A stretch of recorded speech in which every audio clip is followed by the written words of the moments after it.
সেই কাজিৰঙা উচ্ছেদৰ সময়ত আমি যেতিয়া প্ৰতিবাদ কৰিছিলোঁ যে খেতিয়কবিলাকক এনেকৈ উচ্ছেদ কৰিব নালাগে, প্ৰথমতে ক্ষতিপূৰণ দিব লাগে আৰু তাৰপিছত উচ্ছেদ হ'ব লাগে বা মানুহে নিজে মাটি এৰি দিবলৈ দিব লাগে। তো এইটো কওঁতে তেতিয়া পুলিচে গুলীয়াই দুজন মানুহক হত্যা কৰিছিলে। তেতিয়া মোৰ ওপৰতে কেছটো জাপি দিছিলে, 3টা কেছ। এতিয়া শেহতীয়াকৈ দুলাল বৰা নামৰ মানুহজনে, RTI মানুহজনে, তেওঁ এটা কেছ মোৰ ওপৰত জাপি দিছিলে। সেই গোচৰটো আকৌ 3 নম্বৰৰ গোচৰ হিচাপে আছিলে।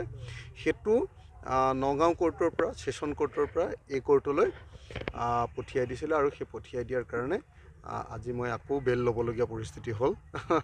গতিকে একেটা বিষয়তে 3টা গোচৰ আৰু 3টা গোচৰতে মই হাজিৰ হ'বলগীয়া হোৱাৰ কাৰণে বাৰম্বাৰ এনেকৈ কলিয়াবৰ কোৰ্টত আহি থাকিবলগীয়া হৈছে। গোচৰবিলাক শেষ হোৱা নাই, চাপি আহিছে, কিন্তু বহুত দীঘলীয়া হ'ব আৰু। গতিকে এইটো চলি আছে।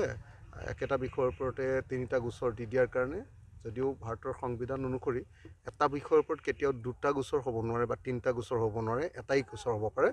কিন্তু বিভিন্ন টেকনিকেল কাৰণত এনেকৈ মোৰ ওপৰত তেনেকুৱা একেটা বিষয়ৰ ওপৰত 3টা গোচৰ থকাৰ কাৰণে এনেকৈ অলপ হাৰাশাস্তিৰ সন্মুখীন হ'বলগীয়া হৈছে।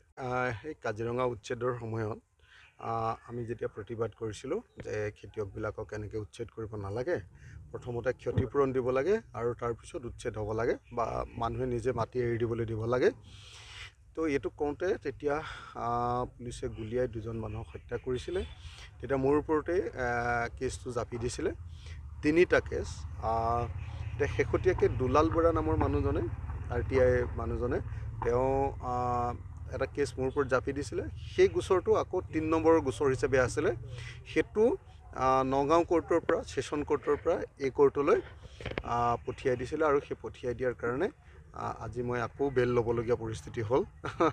গতিকে একেটা বিষয়তে 3টা গোচৰ আৰু 3টা গোচৰতে মই হাজিৰ হ'বলগীয়া হোৱাৰ কাৰণে বাৰম্বাৰ এনেকৈ কলিয়াবৰ কোৰ্টত আহি থাকিবলগীয়া হৈছে। গোচৰবিলাক শেষ হোৱা নাই, চাপি আহিছে, কিন্তু বহুত দীঘলীয়া হ'ব আৰু। গতিকে এইটো চলি আছে।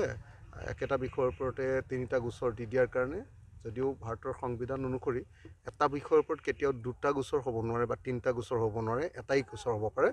কিন্তু বিভিন্ন টেকনিকেল কাৰণত এনেকৈ মোৰ ওপৰত তেনেকুৱা একেটা বিষয়ৰ ওপৰত 3টা গোচৰ থকাৰ কাৰণে এনেকৈ অলপ হাৰাশাস্তিৰ সন্মুখীন হ'বলগীয়া হৈছে। যিকোনো খবৰৰ বাবে যোগাযোগ কৰক 7099017330 লগতে 7099017110 নম্বৰত। যিকোনো খবৰৰ বাবে যোগাযোগ কৰক 7099017330 লগতে 7099017110 নম্বৰত।